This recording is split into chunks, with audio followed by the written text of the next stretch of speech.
Most men don't fail because they're weak. They fail because they settle. You start dreaming and you start doing things for yourself and you start making some momentum, and eventually you hit a point where you just settle and you accept all the bullshit in your life. You tell yourself that you're doing everything right, but then you ask, why do I still feel like I'm behind? It's because being average has become your new normal. It's just become your standard. And comfort is the slowest killer of dreams. That's why in this video, I'm going to break down exactly how you can reach your full potential and raise a new standard in your life. How you can create a standard of excellence so that you do achieve all those dreams, so that you never settle, and so that no matter what happens to you, you're in control at all times. But I get it, bro. Like, I've been in your shoes. I spent the majority of my life wishing and wondering why I wasn't moving forward and making the progress that I wanted. Now I'm basically living my dream life. I'm in the best shape of my life, confident, family's proud of me, constantly moving the needle forward, and I'm about to break down how you can do the same thing. When's the time to go all in on your health, on your goals, and really double down and fully commit into becoming the person you want to become? Because the problem is when you're 1 foot in and 1 foot out and not fully committed, you never see progress, right? So when's the actual time to go all in? And I think this is a good analogy right here. This little hourglass with the sand, right? Let the little bit of sand on top of this hourglass represent the time that we have now and the time that we have left. The bottom is the past. The past is gone, right? The past is gone. The future is unknown. The only thing that you can control is this little bit of sand that you have in front of you. So your sand in your hourglass, it's falling whether you take action or you don't take action. And you can't flip the sand timer. Like, time's going to go by, right? But most people pretend like they have unlimited sand. When should I take control of my test? When should I take control of my mindset that I keep slipping away and not focusing? When should I do that? We don't have unlimited sand, right? So what's the answer? It's now, right? Your excuses do not stop the sand. They just waste it. Every time you make an excuse, this sand gets thinner and thinner, and time just continues to go. So waiting is the only guaranteed way to lose. And I want to give you this little analogy. Talk about what you're capable of, right? Bob Proctor always says, if you can hold it in your head, you can hold it in your hand, but you have to do it now. I don't know if you guys have ever heard this before. Basically means if you can envision something in your mind, you can have it in the real world. Like, I'll do a little kind of like, I don't know what you call this, an exercise with you guys right now. Like, think about this. Think about the color red in your mind right now. You could physically see the color red when you think about it, right? Okay, think about the color blue. You could physically see the color blue when you think about it. Now create a color that's never existed before and see it in your mind. You literally cannot, because you've never seen it. So if you could only see in your mind things that already exist, why do you have visions of you being in better shape? Why do you have visions of you being a better self? Why do you have visions of you achieving all the things you want in your life? It's because it already exists. It's been given to you. If you can see it in your mind, you can have it. Like, this is Thomas Edison. This is the first light bulb. Look at this crazy thing. People thought he was a nut job saying he's going to create light, but he saw it in his mind. He was persistent and he did it. This is the Wright brothers who created the first airplane. They were bicycle shop workers and they were actually diagnosed as mentally ill. They were going to get locked in a crazy asylum saying that they were going to put a piece of metal in the air, but through persistence, they did it. So anything that you can think in your head, you can have it, right? Your future self is begging you though to stop waiting. Like, you can't have any of these things if you're waiting for the right time to take it. Whether that's a business you want, a physique you want, your health, whatever it is, and every excuse you make is stealing the life that you could have had. So imagine looking back 1 year from today and absolutely despising yourself for not starting that thing that you wanted to start, right? Motivation, it's not real. You don't want to wait for readiness, because readiness is actually created through taking the action you're afraid to take. And many people get overwhelmed with the big plot. There's so many things I have to fix, right? That's not the way to look at things. One habit done consistently is better than waiting for the perfect plan. Let's say you got to fix your health, you got to fix your marriage, you got to fix your test, you got to fix your business. Overwhelming yourself with all these different things leads to inaction. If you could pick one thing and say, what is one thing I can do every day that moves the needle closer? That is much better than sitting around waiting for the right time, right? So don't try and fix 20 things in your life. If you have a lot of things to fix, fix one, because perfection is the enemy. When you try and be too perfect, you do nothing. So showing up is the identity shift. You showing up to one thing, that's the shift, because that's what really shifts your mindset into, I can do anything, right? And your future self is either going to thank you or it's going to resent you. You choose which, right? So I always give this analogy of you being 90 years old, sitting in a rocking chair, and your grandkid's like, hey, how was your life? You could either say, that shit was crazy, I did everything I set my mind to, or you can say, damn, I had all these goals and I did none of them because the right time just never showed up, right? So look at these pictures of me, man. Just look at me. When I was in the mindset of this is the right time, I'm going to wait, and I was overwhelmed and I was anxious, I looked like a bum.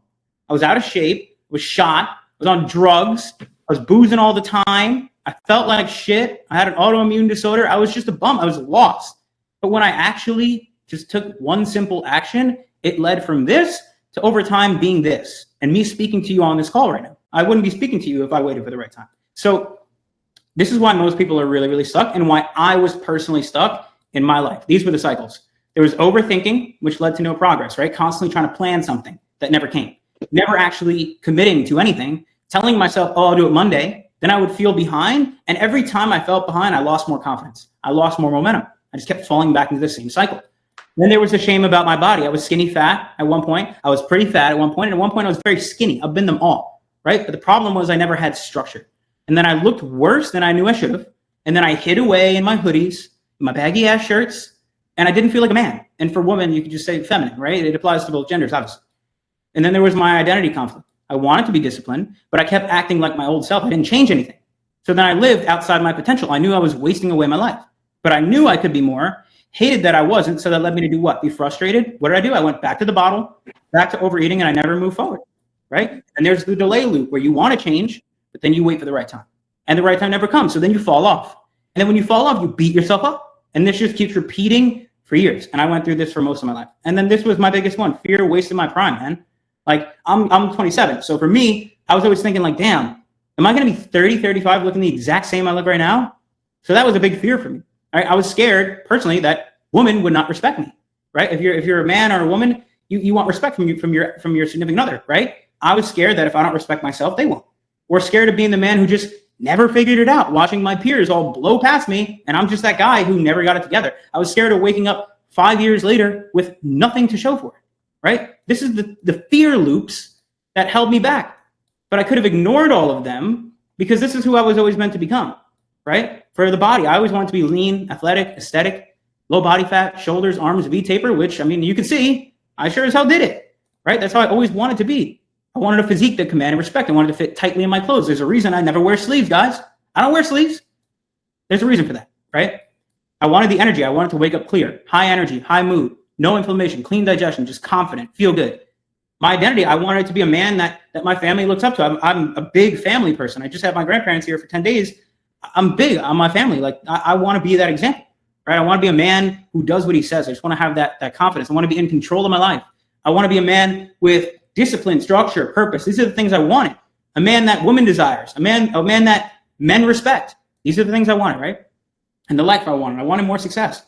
I wanted more dates when I was single, and when I had a relationship, I wanted a better relationship. I wanted to make the relationship stronger with my significant other. I wanted a better social life. I wanted to be more sociable, but I couldn't because I wasn't confident. I wanted to feel more self-worth, and I just wanted momentum in my faith, in my business, my physique. These are the things I wanted.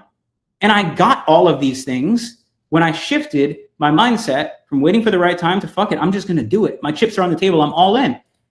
And it all panned out, right? So here's why I kept waiting while some of you keep waiting and why it's destroying you, right? This was my biggest objections with life.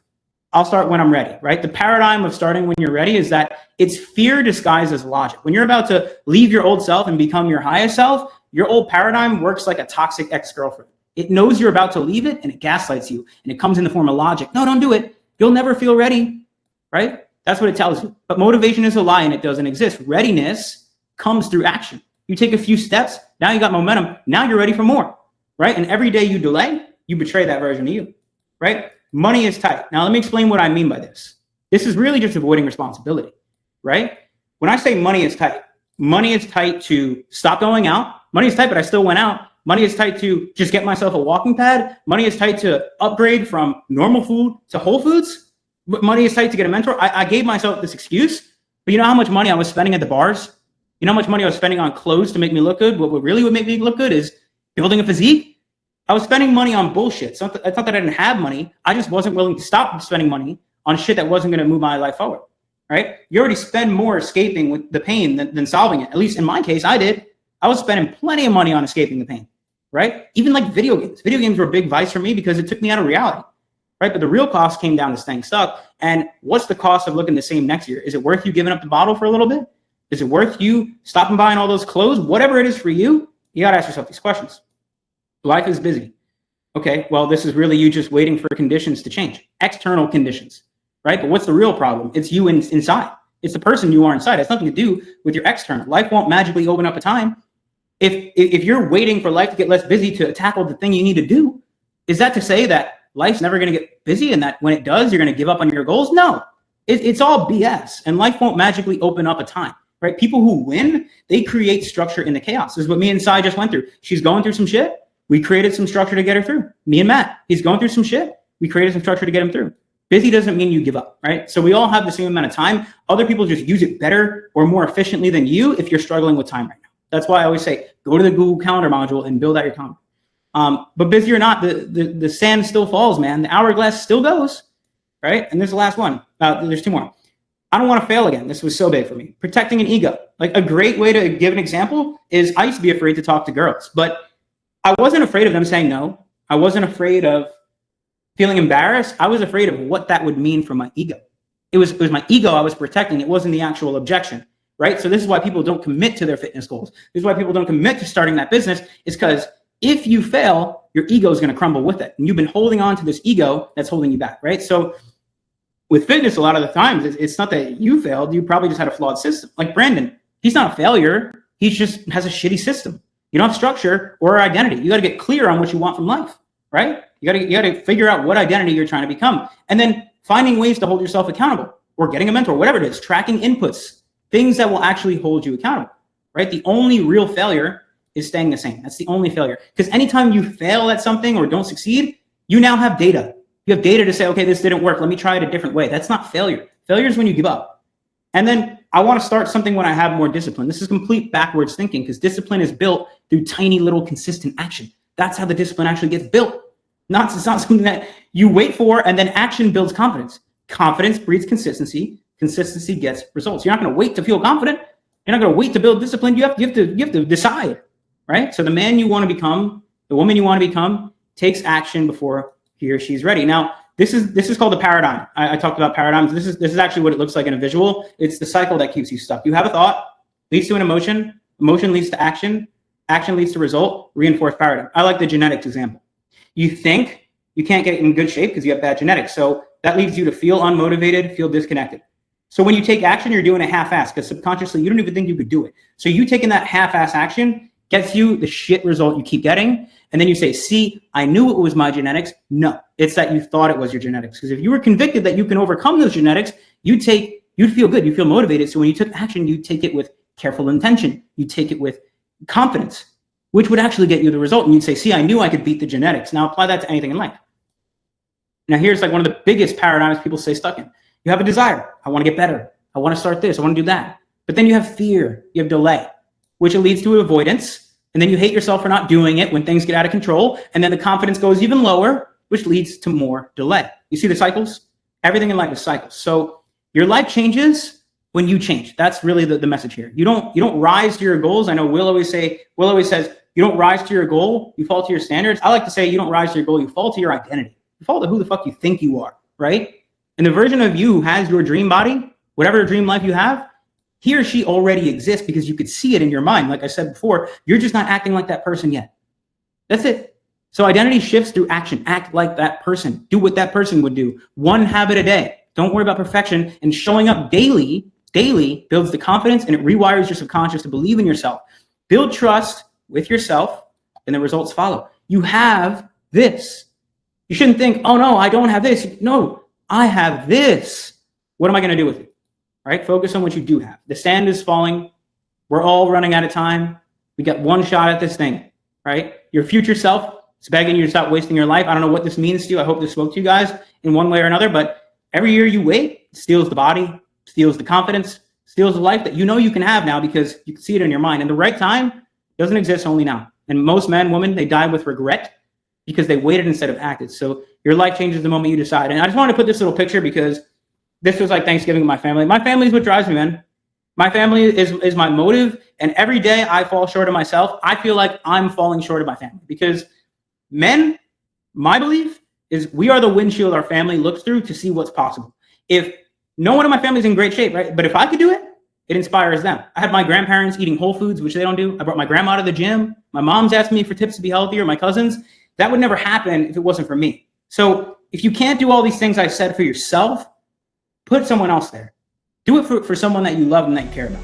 If this video fired you up and you found this helpful, just subscribe to my channel and go look through my other videos. I have plenty of other videos going through similar topics. And this channel will serve as, again, a launch pad just for you to take the information, apply it to your life, become the best version of you. Peace.